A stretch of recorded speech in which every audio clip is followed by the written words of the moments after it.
ಹರಿ ಓಂ. ನಮಸ್ಕಾರ ವೀಕ್ಷಕರೇ. ತಮಗೆಲ್ಲ ಮೊದಲೇ ತಿಳಿದಿದ್ದಾಗೆ ಶ್ರೀರಾಮ ಪಟ್ಟಾಭಿಷೇಕ ಓಂಕಾರ ಆಶ್ರಮದಲ್ಲಿ ನಡೆದಿದ್ದನ್ನು ಮೊದಲನೇ ಭಾಗ ಪ್ರಸಾರ ಆಗಿದೆ. ಈಗ ಎರಡನೆಯ ಭಾಗವನ್ನು ಪ್ರಸಾರ ಮಾಡಲು ಅದರ ಮುನ್ನುಡಿಯಾಗಿ ನಿಮ್ಮೊಡನೆ ಮಾತನಾಡುತ್ತಿದ್ದೇನೆ. ನಮ್ಮ ಪೂಜ್ಯರಾದ ರಾಮಕೃಷ್ಣ ಆಶ್ರಮ ತುಮಕೂರು ಶ್ರೀ ವೀರೇಶಾನಂದರವರ ಅನುಗ್ರಹ ಭಾಷಣ, ತದನಂತರ ಪೂಜ್ಯ ಶ್ರೀ ಅಭಯಾನಂದ ಸ್ವಾಮೀಜಿಗಳು ರಾಮಕೃಷ್ಣ ಮಠ ಯಲಹಂಕ ಅವರ ಅನುಗ್ರಹ ಭಾಷಣ, ಹಾಗೂ ನಮ್ಮ ಪರಮಪೂಜ್ಯ ಗುರುಗಳಾದ ಶ್ರೀ ಶ್ರೀ ಶ್ರೀ ಮಧುಸೂದಾನಂದಪುರಿ ಸ್ವಾಮೀಜಿಗಳವರ ಆಶೀರ್ವಚನ, ನಂತರ ಅಲ್ಲಿನ ಶ್ರೀರಾಮ ಪಟ್ಟಾಭಿಷೇಕದ ಮುಂದಿನ ಕೈಂಕರ್ಯವನ್ನು, ಮಹಾಮಂಗಳಾರತಿಯನ್ನು ಎಲ್ಲವನ್ನೂ ನಾವು ನೋಡೋಣ. ಹಾಗೂ ಪ್ರಸಾದವನ್ನು ಸ್ವೀಕರಿಸಲು ನಾವು ಈಗ ಓಂಕಾರಾಶ್ರಮದ ದ್ವಾದಶ ಲಿಂಗದಲ್ಲಿರುವ ಪುಣ್ಯ ಸನ್ನಿಧಿ ಹರಿಹರ ಕ್ಷೇತ್ರ, ಇಲ್ಲಿ ಗೋಶಾಲೆ ಇದೆ, ವೇದಪಾಠ ಶಾಲೆ ಇದೆ, ದ್ವಾದಶ ಲಿಂಗವಿದೆ, ಹಾಗೂ ಮತ್ಸ್ಯನಾರಾಯಣನಿದ್ದಾನೆ. ಇಂತಹ ಪುಣ್ಯ ಸ್ಥಳದಲ್ಲಿ ಎಲ್ಲ ಸ್ವಾಮೀಜಿಗಳ ಸಮ್ಮುಖದಲ್ಲಿ ದರ್ಶನ ಮಾಡಲು ನಾವೆಲ್ಲರೂ ಅಲ್ಲಿಗೆ ಹೋಗೋಣ. ದಯಮಾಡಿಸಿ. ಹರಿ ಓಂ. ನಮಸ್ಕಾರ.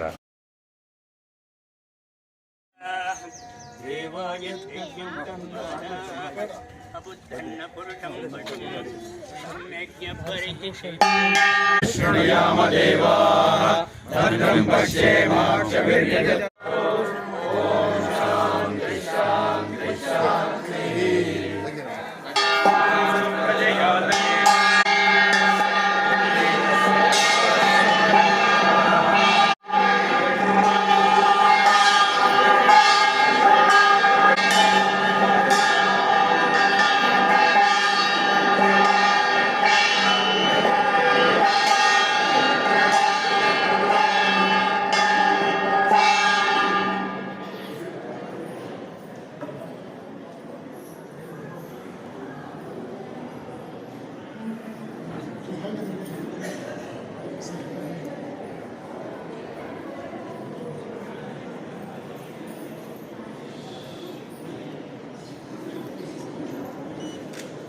ರಾಮ ಮಂತ್ರವ ಜಪಿಸೋ ಹೇ. ಆ ಮಂತ್ರ ಈ ಮಂತ್ರ ನೆಚ್ಚಿನಿ, ಆ ಮಂತ್ರ ಈ ಮಂತ್ರ ನೆಚ್ಚಿನಿ ಗೆಡಬೇಡ. ಸೋಮಶೇಖರ ತನ್ನ ಸತಿಗೆ ಬೇಡಿದ ಮಂತ್ರ, ಸೋಮಶೇಖರ ತನ್ನ ಸತಿಗೆ ಬೇಡಿದ ಮಂತ್ರ. ರಾಮ ಮಂತ್ರವ ಜಪಿಸೋ ಹೇ ಮನುಜ, ರಾಮ ಮಂತ್ರವ ಜಪಿಸ. ಕುಲವಿನ ನಾದರು ಕೂಗಿ ಜಪಿಪ ಮಂತ್ರ, ಸಲೆ ಬೀದಿ ಬೀದಿಯೋಳು ನುಡಿವ ಮಂತ್ರ, ಸಲೆ ಬೀದಿ ಬೀದಿಯೋಳು ನುಡಿವ ಮಂತ್ರ. ಹಲವು ಪಾಪಗಳ ಹತಗೊಳಿಸುವ ಮಂತ್ರ, ಹಲವು ಪಾಪಗಳ ವಕ್ಷತೆ ಅಗ್ನಿನಾಮೈವಷ್ಣವಕ್ಷಮೇವ ದಿವೇ ದಿವೇ ಯಶಸಂ ಧೀರವಕ್ರಮಂ ಅಗ್ನಯೈ ಯಜ್ಞಮಧ್ವನಂ ವಿಶ್ವತಃ ಪರಿಭೋಷತೆ ತೈದೇವೇಶು ಗಚ್ಚತಿ. ಅಗ್ನಿರೋಧಾಃ ವಿಕ್ರಸತ್ಯಶ್ಚಿತ್ರಶ್ರವಸ್ತಮಃ ದೇವೋ ದೇವೇಭ್ಯೋ ಯಗಂಗರಾಜುಷೇ ತ್ವಮಗ್ನೇ ಭದ್ರಂ ಕರಿಷ್ಯಸಿ. पवित्रं जीवनं तथा पवित्रता स्वरूपिण्यै तस्यै कुर्मो नमो नमः. श्रीराम राम रामेति रमे रामे मनोरमे सहस्रनाम तत्तुल्यं रामनामवरानने. वसुदेवसुतं देवं कंसचाणूरमर्दनं देवकी परमानन्दं कृष्णं वन्दे जगद्गुरु. भगवान श्री रामकृष्णरನ್ನ, ಶ್ರೀ ಮಾತೆ ಶ್ರೀ ಶಾರದಾ ದೇವಿಯವರನ್ನ ಶ್ರೀಮದ್ ಸ್ವಾಮಿ ವಿವೇಕಾನಂದರಿಂದ ರಾಜ ಶ್ರೀರಾಮಚಂದ್ರನನ್ನ, ಜಗನ್ಮಾತೆ ಸೀತೆಯನ್ನು, ಭಕ್ತವರೇಣ್ಯ ಮಾರುತಿಯನ್ನು, ಲಕ್ಷ್ಮಣರನ್ನು ಮತ್ತು ನಮ್ಮ ಓಂಕಾರಾಶ್ರಮದ ಎಲ್ಲ ಕ್ಷೇತ್ರದ ಪ್ರಮುಖ ದೇವರು, ವಿಶೇಷವಾಗಿ ನಮಗೆಲ್ಲ ಗೊತ್ತಿದೆ, ದ್ವಾದಶ ಲಿಂಗಗಳನ್ನು ಸ್ಥಾಪನೆ ಮಾಡಿ ಪೂಜ್ಯರು ಒಂದು ಇತಿಹಾಸವನ್ನು ನಿರ್ಮಿಸುತ್ತಿದ್ದಾರೆ. ಭಗವಾನ್ ವಿಶ್ವನಾಥ ಎಲ್ಲ ಪರಿವಾರ ದೇವರುಗಳನ್ನು ನಾನು ಶ್ರದ್ಧೆಯಿಂದ ನಮಿಸ್ತೇನೆ. ನಮ್ಮ ಈ ಕಾರ್ಯಕ್ರಮದಲ್ಲಿ ಉಪಸ್ಥಿತರಿರ್ತಕ್ಕಂಥ ಮತ್ತು ಈ ಎಲ್ಲ ಕಾರ್ಯಕ್ರಮಗಳ ಬೆನ್ನೆಲುಬಾಗಿ ನಿಂತು ಎಲ್ಲ ವ್ಯವಸ್ಥೆಗಳನ್ನು ಮಾಡಿಕೊಟ್ಟು ಈ ಒಂದು ಸಾಮ್ರಾಜ್ಯ ಪಟ್ಟಾಭಿಷೇಕದ ಅದ್ಭುತವಾದ ಐತಿಹಾಸಿಕ ಘಟನೆಯಲ್ಲಿ ಅವರಿಗೆ ನನ್ನ ಭಕ್ತಿಪೂರ್ವಕ ಪ್ರಣಾಮಗಳನ್ನು ಸಮರ್ಪಿಸ್ತೇನೆ. ನನ್ನ ಪೂಜ್ಯ ಸ್ವಾಮಿ ಅಭಯಾನಂದಜಿಯವರು ಅವ್ರಿಗೂ ನನ್ನ ಗೌರವಪೂರ್ವಕ ಪ್ರಣಾಮಗಳನ್ನು ಸಲ್ಲಿಸ್ತೇನೆ. ವೇದಿಕೆಯ ಯತಿಗಳು ಸ್ವಾಮಿ ಆತ್ಮನಿಷ್ಠಾನಂದಜಿ ಮತ್ತು ಸ್ವಾಮಿ ಶ್ರೀಧರಾನಂದಜಿಯವರಿಗೂ ಕೂಡ ನಾನು ಗೌರವಪೂರ್ವಕ ನಮಸ್ಕಾರವನ್ನು ಸಲ್ಲಿಸ್ತೇನೆ. ನಮ್ಮ ಭಕ್ತ ಜನರೆಲ್ಲ ನೀವೆಲ್ಲ ತುಂಬ ಶ್ರದ್ಧೆಯಿಂದ ಈ ಪವಿತ್ರ ಕಾರ್ಯದಲ್ಲಿ ತೊಡಗಿಸಿಕೊಂಡಿದ್ದೀರಿ. ಸಾಧನಾ ಪ್ರವೃತ್ತರಾಗಿ ನಿಮ್ಮ ಪಾಲಿನ ಧಾರ್ಮಿಕ ಕೈಂಕರ್ಯವನ್ನು ಮಾಡಿದ್ದೀರಿ. ಇದು ಬಹಳ ಶ್ರೇಯಸ್ಕರವಾದಂತಹ ವಿಚಾರ. ನೋಡಿ, ತ್ರೇತಾಯುಗಕ್ಕೆ ಸಂಬಂಧಪಟ್ಟ ಶ್ರೀರಾಮಚಂದ್ರ ದ್ವಾಪರಯುಗದ ಮೂಲಕವೂ ಕೂಡ ಇವತ್ತು ಕಲಿಯುಗದಲ್ಲಿ ಇವತ್ತಿಗೂ ಏನಾದರೂ ನಮಗೇನಾದರೂ ಆಶ್ಚರ್ಯವನ್ನು ಸೂಚಿಸಬೇಕಂದ್ರೆ ನಾವು ಹೇಳಿದ್ದು ಯಾರಾದರೂ ಅರ್ಥ ಆಗಲಿಲ್ಲ ಬೇಗ ಅಂದರೆ ರಾಮ ರಾಮ ಎಷ್ಟಪ್ಪ ಎಂದು ಹೇಳೋದು, ತಲೆಗೆ ಹೋಗ್ತಾ ಇರೋದು ಅಂತ ಹೇಳ್ತೀವಿ. ಇನ್ನೂ ಆಶ್ಚರ್ಯಕರ ನೋಡ್ತೇವೆ, ಅಯ್ಯೋ ರಾಮ ಹೀಗಾಗಿದೆ ಗೊತ್ತೇ ಇರಲಿಲ್ಲ. ನೋಡಿ, ರಾಮ ಅಂತಕ್ಕಂಥ ಎರಡು ಅಕ್ಷರ ನಮ್ಮನ್ನು ಯಾವ್ಯಾವ ರೀತಿಯಲ್ಲಿ ನಮ್ಮ ಬದುಕಿನಲ್ಲಿ ಹಾಸ ಹೊಕ್ಕಾಗುತ್ತದೆ. ನಾರಾಯಣಾಯ ಅನ್ನೋ ಹೆಸರಿನಲ್ಲಿ ರಾಧಿಕಾರ, ನಮಃ ಶಿವಾಯ ಅನ್ನೋ ಹೆಸರಿನಲ್ಲಿ ಎರಡನೇ ಅಕ್ಷರ ಮ, ಇದೆರಡನ್ನೂ ಕೂಡ ಜೋಡಿಸಿ ರಾಮ ಅಂತ ನಾಮಕರಣ ಮಾಡಿದ್ದು ವಸಿಷ್ಠ ಮಹರ್ಷಿ. ರಾಮಾಯಣ ಇಂದು ಜಗತ್ತಿನಲ್ಲಿ ಬಹಳ ದೊಡ್ಡ ಪ್ರಭಾವವನ್ನು ಬೀರಿದಂತಹ ಮಹಾನ್ ಗ್ರಂಥ, ಮಹಾಕಾವ್ಯ. ವಾಲ್ಮೀಕಿ ಮಹರ್ಷಿಗಳ ನೈಜ ರಾಮಾಯಣದಲ್ಲಿ ಜ್ಞಾನಪ್ರಧಾನವಾದ ವಿಚಾರ ಸಿಗುತ್ತೆ. ತುಳಸಿ ರಾಮಾಯಣದಲ್ಲಿ, ಕಂಬ ರಾಮಾಯಣದಲ್ಲಿ ಭಕ್ತಿ ಪ್ರಧಾನವಾದ ವಿಚಾರಗಳು ಸಿಗುತ್ತೆ ಹೆಚ್ಚಾಗಿ. ರಾಮಾಯಣ ಎಂದು ಭಾರತದ ಪ್ರತಿಯೊಬ್ಬರಿಗೂ ಕೂಡ ಪ್ರಚಲಿತವಾದಂತಹ ಒಂದು ವಿಶೇಷವಾದ ಮಹಾಕಾವ್ಯ. ರಾಮಾಯಣದ ಅಧ್ಯಯನ ನಮಗೆ ಹತ್ತಾರು ಬದುಕಿನ ಆಯಾಮಗಳನ್ನು ಪರಿಚಯ ಮಾಡಿಕೊಡುತ್ತೆ. ಅದರಲ್ಲಿ ಬಹಳ ದೊಡ್ಡ ದೊಡ್ಡ ತತ್ವ ಇದೆ. ನಾವು ಅದನ್ನು ಯಾವುದಾದ್ರೂ ಪೌರಾಣಿಕ ರೀತಿಯಲ್ಲಿ ಓದುವುದು ಸಾಧ್ಯ. ಒಂದು ಕಥೆಯ ರೀತಿಯಲ್ಲಿ ರಾಮಾಯಣ ಕಳ್ಕೊಂಡ, ಯುದ್ಧ ಮಾಡಿ ಕಳ್ಕೊಂಡ ಈ ಥರ ಒಂದು ವ್ಯವಸ್ಥೆಯಲ್ಲಿ ಹೋಗಬಾರದು. ರಾಮಾಯಣವನ್ನು ತಾತ್ವಿಕವಾಗಿ ಒಂದು ಆದರ್ಶದ, ಒಂದು ಮೌಲ್ಯದ ನೆಲೆಗಟ್ಟಿನಲ್ಲಿ ಪರಾಮರ್ಶಿಸ್ತೀವಿ. ಇದು ಬಹಳ ಹೇಳ್ತೀನ, ಜನ್ಮ ಕೊಟ್ಟ ತಂದೆ ತಾಯಿನ ನೀನು ಕೇಳ್ಕೊಂಡು ಬಂದ್ಬಿಡು ಅಂತ ಗಟ್ಟಿ ಹಾಕಕ್ಕೆ ಹಾಕಿ ಮನೆ ಕಡೆಗೆ ಹೊರಟಂಥ ಆ ರತ್ನಾಕರ ಹೆಂಡತಿಯನ್ನು ಕೇಳ್ತಾನೆ, ನೀನು ನನ್ನ ಅರ್ಧಾಂಗಿ, ನೀನು ಧರ್ಮ ಅರ್ಥ ಕಾಮದಲ್ಲಿ ನನ್ನ ಜೊತೆ ಭಾಗಸ್ಥಳು, ನಾನು ಪಾಪ ಮಾಡಿ ನಿಮ್ಗೆ ಸಾಕ್ತಾ ಇದ್ದೀನಿ, ನೀವು ಯಾವ ಒಡವೆ ಕೇಳಿದ್ರೆ ತಂದು ಕೊಡ್ತಾ ಇದ್ದೀನಿ, ನಿನಗೆ ಗೊತ್ತಿದೆ ಕಾಡಿನಲ್ಲಿ ನನ್ನ ವ್ಯವಹಾರ, ಈಗ ನನಗೇನೋ ಪಾಪ ಬಂದಿದೆ ಅಂತ ಒಬ್ಬ ತಿಳುವಳಿಕೆ ಇರುವವರು ಹೇಳಿದ್ದಾರೆ. ನೀವು ಇದರಲ್ಲಿ ಎಷ್ಟು ಪರ್ಸೆಂಟು ಪಾಪ ತಗೊಳ್ತೀಯ ಅಂತ. ನಿಮಗೆಲ್ಲ ಶೇರ್ ವ್ಯವಹಾರ ಗೊತ್ತಿದೆ, ಶೇರ್ನಲ್ಲಿ ಎಷ್ಟು ಪರ್ಸೆಂಟ್ ಇರುವುದು ಪ್ರಿನ್ಸಿಪಲ್ ಅನ್ನೋ ಒಂದು ಶೇಡ್ ಇದೆ ಇತ್ಯಾದಿ ಹೇಳಿದೆಲ್ಲ ಗೊತ್ತಿದೆ.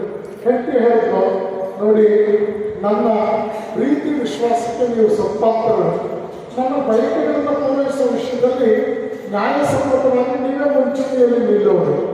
ನನ್ನ ಬಯಕೆಗಳನ್ನು ನೀವು ಪೂರೈಸಬೇಕಾದ್ದು ನಿಮ್ಮ ಧರ್ಮವೇ ಹೊರತು ನೀವು ಕಲ್ಪನ ಮಾಡ್ಕೊಂಡು ಬಂದು ನಾನು ಕೇಳಿದ್ದೆಲ್ಲ ಕೊಡು ಅಂತ ಹೇಳಿದ್ನ. ನೀವು ತಗೋದೆಲ್ಲ ನನಗಿರಲಿ, ಪಾಪ ಮಾತ್ರ ನಿಮಗೆ ಇರಲಿ ಎಂದರು. ಆಗ ಆಶ್ಚರ್ಯ ಆಯಿತು. ಈಗ ಏನು ಹೀಗೆ ಹೇಳ್ತಾ ಇದ್ದಾರಲ್ಲ. ಹೆತ್ತ ತಂದೆ ತಾಯಿಗಳ ಬಳಿಗೆ ಬಂದ, ಅವ್ರನ್ನ ಕೇಳಿದ, ನೋಡಿ ನೀವು ಜನ್ಮ ಕೊಟ್ರಿ, ನಿಮ್ಮನ್ನು ಸಾಕೋದಕ್ಕೆ ನಾನು ತುಂಬ ಕಷ್ಟಪಡ್ತಾ ಇದ್ದೇನೆ, ಆದ್ದರಿಂದ ಎಷ್ಟು ಪರ್ಸೆಂಟ್ ಪಾಪದ ಹೊರೆಯನ್ನು ನೀವು ಹೊಚ್ಕೊಳ್ತೀವಿ. ತಂದೆ ತಾಯಿ ಹೇಳಿದ್ರು, ನಮ್ಮ ಮಗು ಶ್ರೇಷ್ಠವಾಗಿ ಅವನು ಉತ್ಕೃಷ್ಟವಾಗಿ ಬೆಳೀಲಿ, ಅವನಿಂದ 10 ಒಳ್ಳೆಯ ಕಾರ್ಯ ನಡೆಯಲಿ ಅನ್ನೋದು ನಮ್ಮ ಸದಾಪೇಕ್ಷೆಯ ಹೊರತು ನೀವು ಪಾಪ ಮಾಡುವಂತ ನಾವೇನು ಲೈಸೆನ್ಸ್ ಕೊಡ್ಲಿಕ್ಕಲ್ಲ, ಇದಕ್ಕೆ ನೀನೇ ವೈಯಕ್ತಿಕವಾಗಿ ಕಾರಣೀಭೂತನಾಗ್ತೀಯ ಅಂತ ರಿಜೆಕ್ಟ್ ಮಾಡಿದ. ಆಗ ಅವನಿಗೆ ಮನಸ್ತಾಪ ಆಯಿತು, ಒಂಥರ ಪಶ್ಚಾತ್ತಾಪ ಆಯಿತು, ಮನಸ್ಸಿನಲ್ಲಿ ಖೇದ ಆಯಿತು. ಓಡಿ ಬಂದು ಯಾವ ಕೈಗಳಿಂದ ನಾರದನ್ನು ಕಟ್ಟಿ ಹಾಕಿದ್ನೋ ಅದೇ ಕೈಗಳಿಂದ ನಾರದರ ಪಾದ ಹಿಡಿದು ಕೇಳ್ತಾನೆ, ನನಗೆ ಪರಿಹಾರ ಏನು? ಅದೆಲ್ಲ ನಿಮಗೆ ಗೊತ್ತಿದೆ. ರಾಮ ಮಂತ್ರವನ್ನು ಅವರು ಉಪದೇಶಿಸ್ತಾರೆ. ರಾಮ ಅನ್ನೋದು ಹೇಳಕ್ಕೆ ಆಗ್ತಾ ಇರಲಿಲ್ಲ ಅವನಿಗೆ ಅಂತಂದು ಉಲ್ಲೇಖ. ಮರವನ್ನು ತೋರಿಸಿ ಮರದ ಹೆಸರನ್ನೇ ಹೇಳಿಸಿ, ಮರ ಮರ ಮರ ಮರ ಮರ ಮರ ಮರ ಆಯ್ತು.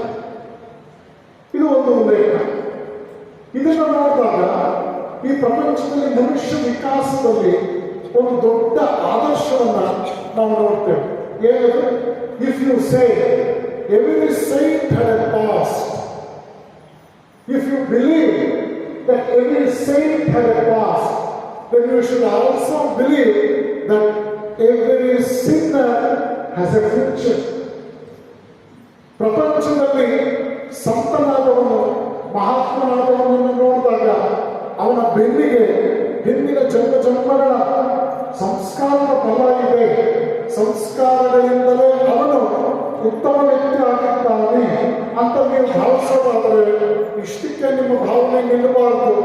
ಸಂಶಯ ಸಂಗ್ರಹ ಯಾವ ಲೌಕಿಕ ವಸ್ತುಗಳಿಂದಲೂ ಜನ ಸೇವೆ ಮಾಡಬೇಕಾಗಿಲ್ಲ.